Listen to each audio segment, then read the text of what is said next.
For a while, that's good. When was the last time you were up here then?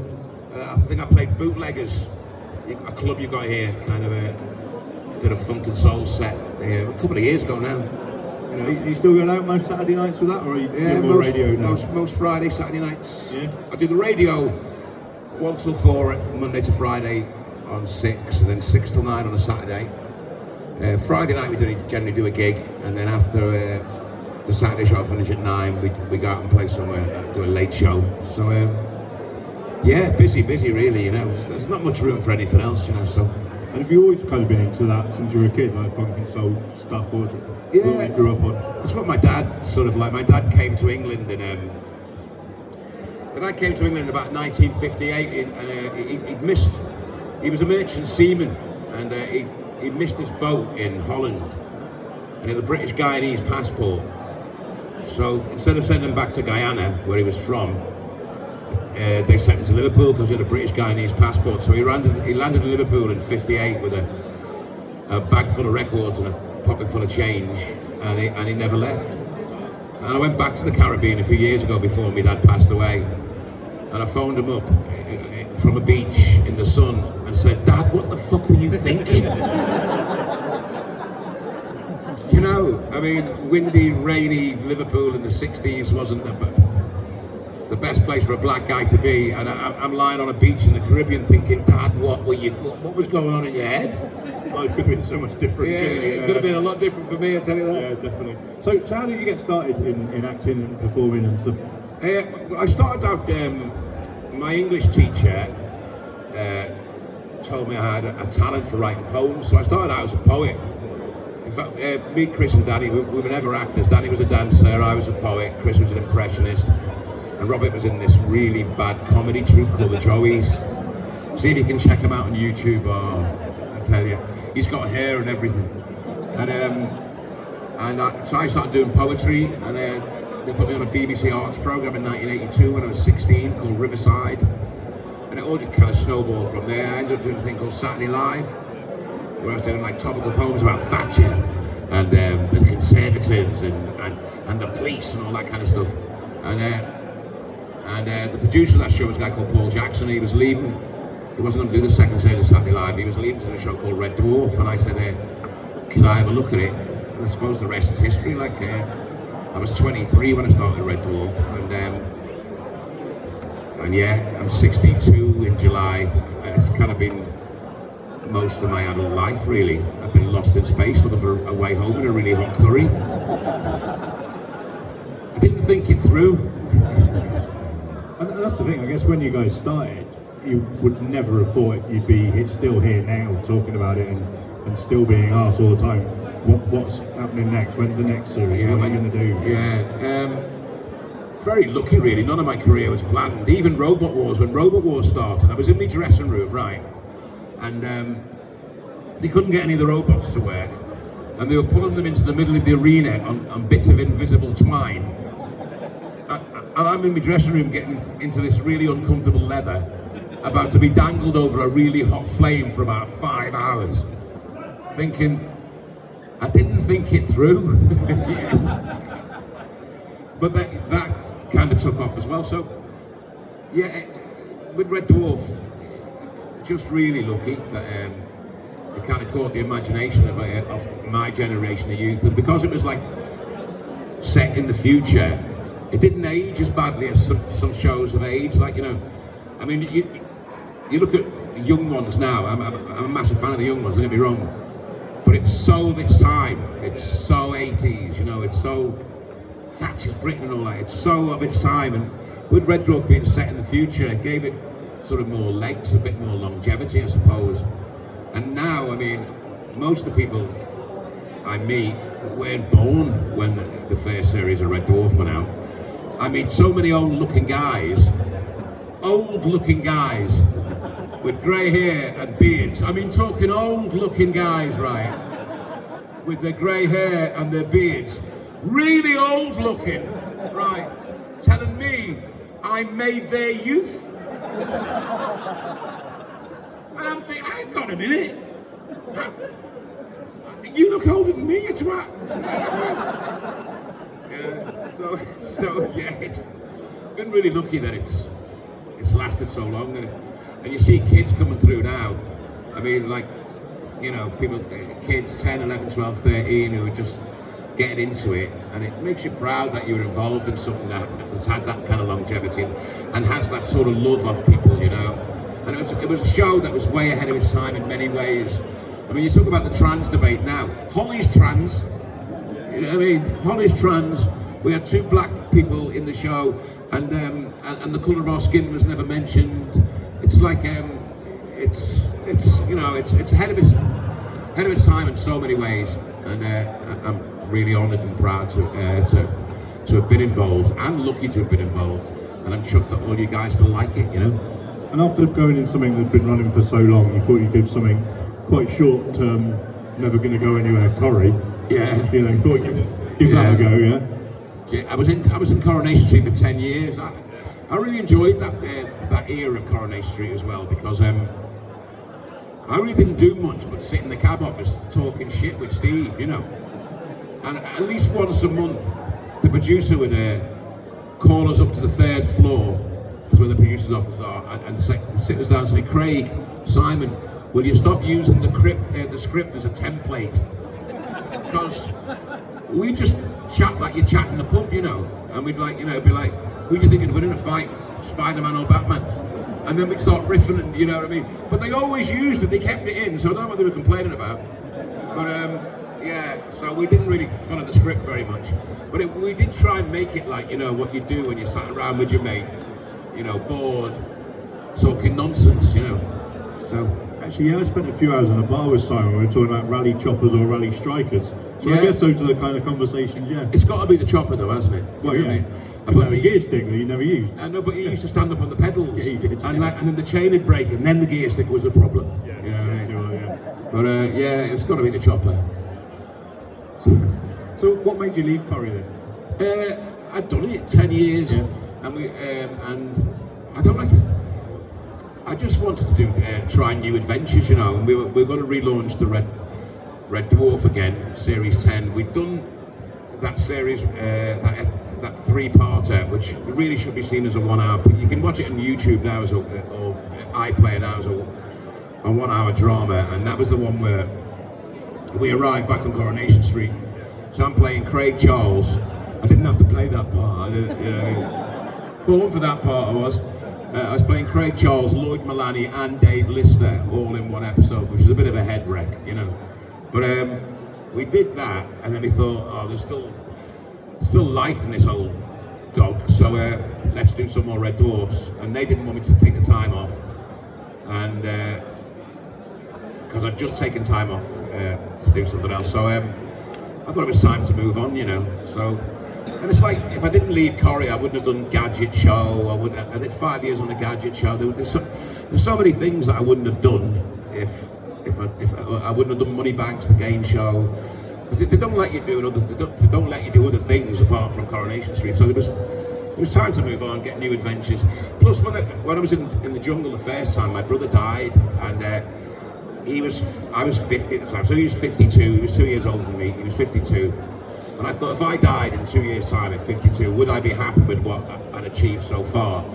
I just thought, no, I want new adventures, you know, so, because that's what life's about, isn't it? It's experiences, adventures, not resting on your laurels and looking back in the past, but trying to forge new memories, and that's what I wanted to do, really. That's what I've always tried to do, is look forward and sort of try and find things that interest me. And the weird things is that they're always a bit cookie in that, you know. It's like Robot Wars. I mean, that should not have worked, but it really, really did. It's like Takeshi's Castle. I mean, I was never knowingly sober making Takeshi's Castle, right? We weren't sober watching it, and I think we couldn't be. Well, that's what I thought. It's for all the stoners, all the drinkers, all the students coming back in from the pub. What is this? So, I mean, that's the way I approached it. I'd have about 4 pints, stick in the cassette into the machine, pick up the microphone, and then it's just say what you see TV, you know. There's no script or anything. It was like say what you see. She's on her hands and knees, big black balls, bouncing off her bum. Never thought I'd say that on the telly, ladies and gentlemen. Certainly not at tea time. You know what I mean? So it's just to have a laugh with it, really. Did anyone ever win? I think about all you ever win is your teeth back. But I think 3 people won, and I did hundreds and hundreds of episodes. And I think about 3 people won. I was going to ask you about the jungle actually. Do you think kind of going back in has given you that kind of experience now? Well, yeah, because it was cut short, obviously, because Dean died. At least I got to the final. I got to do all of that. I think that, God, I don't know if you watched the last show. Talk about car crash TV. It was like being in an episode of Jeremy Kyle, you know. So yeah, I was glad I did it. Glad I got to do a few of the trials. Some of the trials, they really ramped up. I mean, they were extreme. I mean, I ate 10 bulls' penises. I've had more dick than Bonnie Blue. You know, it was like, and then 30 shots of bull's blood mixed with cow brain. I've got mad cow disease, I really have. I've got PTSD from it, I'll tell you. And then, you know, that spinning ball thing. The good thing about that is I got to be sick in the face of David Hay. And he couldn't hit me. so that was good. But I was just, yeah, some of the trials were quite intense.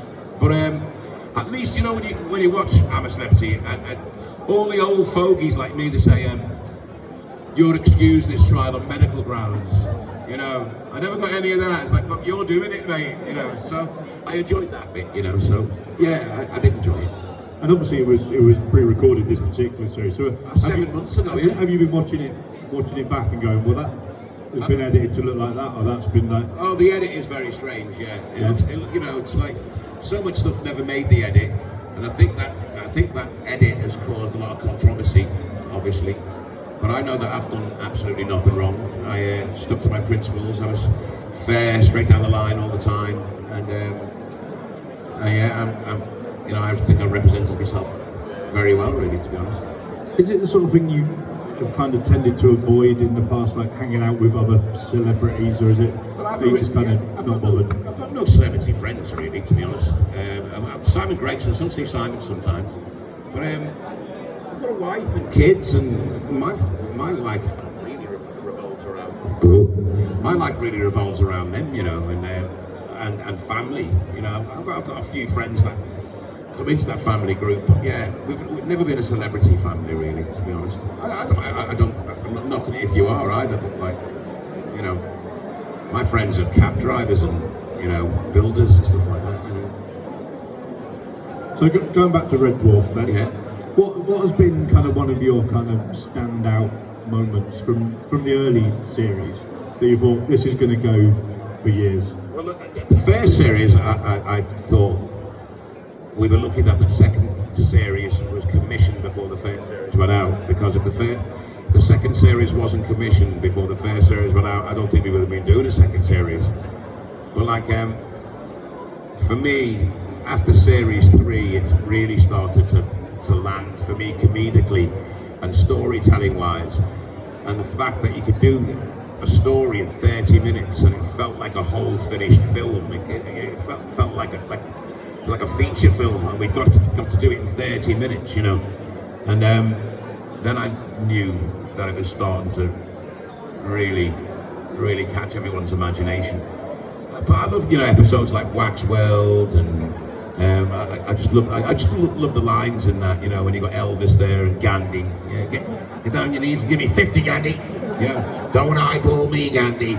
You know, all that shit. I loved all that, and then for me, it just started getting better and better and better. I mean, I loved Back to Reality, where it felt like we were all in a video game. I just thought that is so well done, and I got to be Chris's more successful older brother. You know what I mean? Which was a younger brother, actually, which was good. And I love, you know, Good Men of the Apocalypse. Some great storytelling, you know. The writers, Rob and Doug, I mean, they were on fire between series 3 and series 6, I'd say. Absolutely on fire. And it was a pleasure to bring their vision to life, you know. It's interesting what you say there about the series being renewed. If it was someone like Netflix making it now, yeah, it would never have got to a second series, would it? Because they'd never renew before the first one's finished. Yeah, no, it might not have, no. Although we could do with some Netflix money now to make the next one. Well, yeah, it'd be nice, wouldn't it? Yeah, because we were going to do one last June, and you know, we've been in negotiations, we got it all settled, and then in early May they turned around and said, look, we can't afford to do this. Everyone's got to take a pay cut, and you're like, well, hang on a minute, I haven't got this far to be taking a pay cut, mate. Don't you mean? Haven't you got all this the wrong way around? So it never happened, and we're running out of time. Have you seen how old Danny looks? we're running out of time, you know.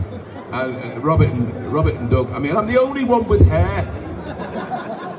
You know, so we better do it soon. You know. Do you think someone like a company like the BBC now will kind of walk away from something like Red Dwarf anyway? I don't know. I mean, television has changed so much, you know, and it's all like, it's all, commissions are like, you know, if you're going to give an actor a job, one of the first things they do is, how many followers has he got? You know, can he help us sell this on social media? It's all social media oriented now. You know, to how many followers has he got? How many likes did he get? What's he like on TikTok? What's he like on Instagram? Can he help us sell this? You know, and so television has really, really changed. I don't know what it would be like in today's commercial environment to grow something and give it a chance to breathe and expand and find its feet. A lot of the time, you just got to hit the ground running now. You know. Yeah, see, I'm a music booker, so it's the same thing. It's like, how many hits has it had on TikTok? How many? Yeah. I was like, yeah, but it's really good music. Like, yeah, but who's going to come and watch it? I know, and also in things like Spotify, you get 0.00002 pence a song. You know, you've got to have tens of billions of hits to make a fiver. It's absolutely ridiculous. So, I mean, and that really does need to change. I mean, and the musicians and the musicians' union.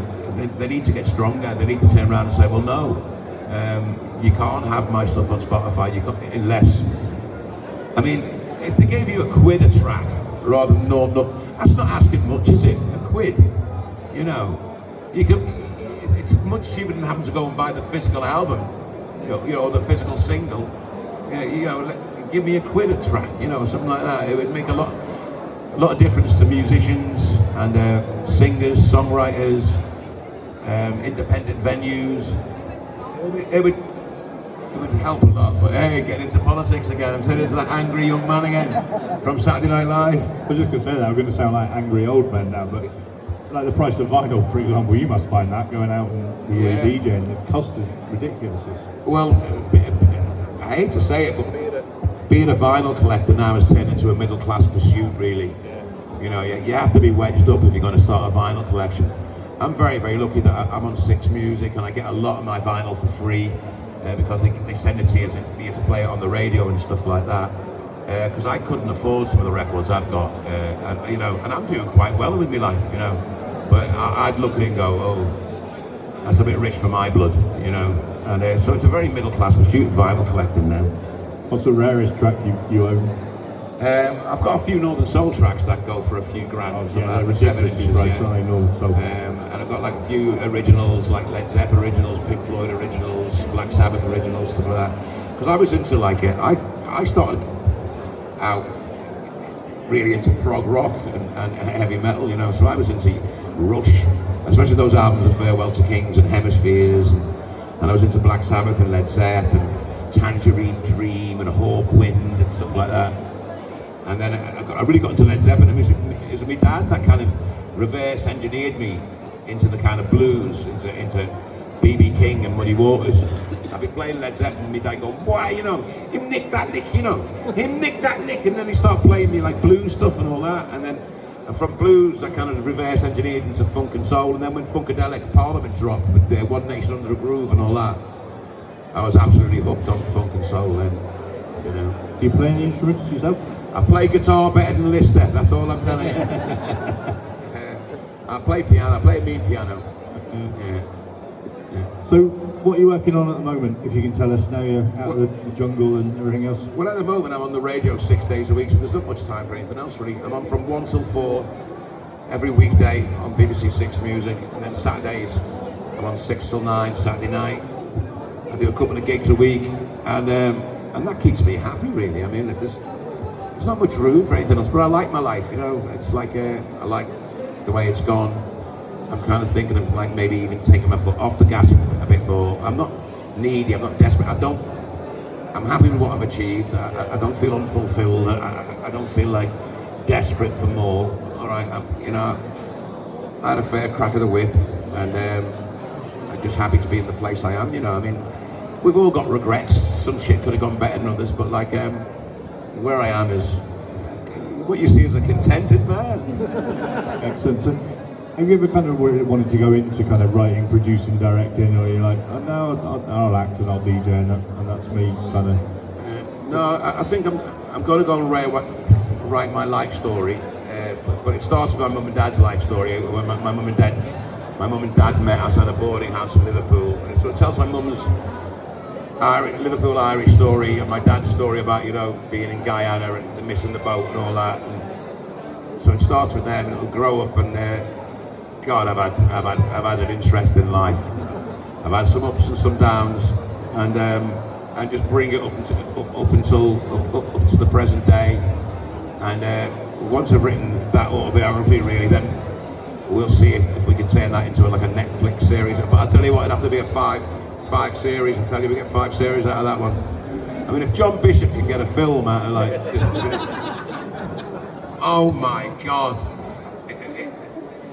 this is like the Ladybird Book of Life. You know what I mean? The Junior Encyclopedia of Life presents a life story. Mine is pure X-rated, I tell you that. You know what I mean? 18 certificate, a lot of it. Get your lawyers involved before you write it, and find out who your friends are afterwards, probably. Yeah. Well, we are just about out of time anyway. Has anyone got a really quick question? If you have, you're going to have to run up and... What was Ghostwatch like? What was Ghostwatch like? I didn't realise it was going to be as controversial as it was, but even Ghostwatch was so ahead of the game. So, you know, it kind of created a genre of its own as a drama, if you know what I mean. All that haunted house stuff, you know, it's like, it was from this drama that we did. I think it was pitched perfectly. It scared the shit out of the nation. It got us into a load of trouble again, because like, people didn't read the Radio Times and see that it was a drama and thought it was absolutely real. But I think Michael Parkinson, Sarah Green, Mike Smith, they all played it brilliantly. I think I did quite well as the sort of light comic relief, you know. And oh my God, that caused so much trouble for me, you know. I was getting chased up and down by the press because, like, you know, people thought it was real. I think some people self-harmed and stuff like that. And it was like, you know, and yeah, it didn't know how to kick off.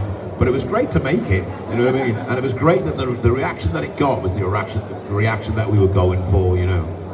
To convince people that this was an actual TV show, monitoring the paranormal, and we were in this haunted house, and then we had license to play with stuff, and I just really enjoyed it. It was great.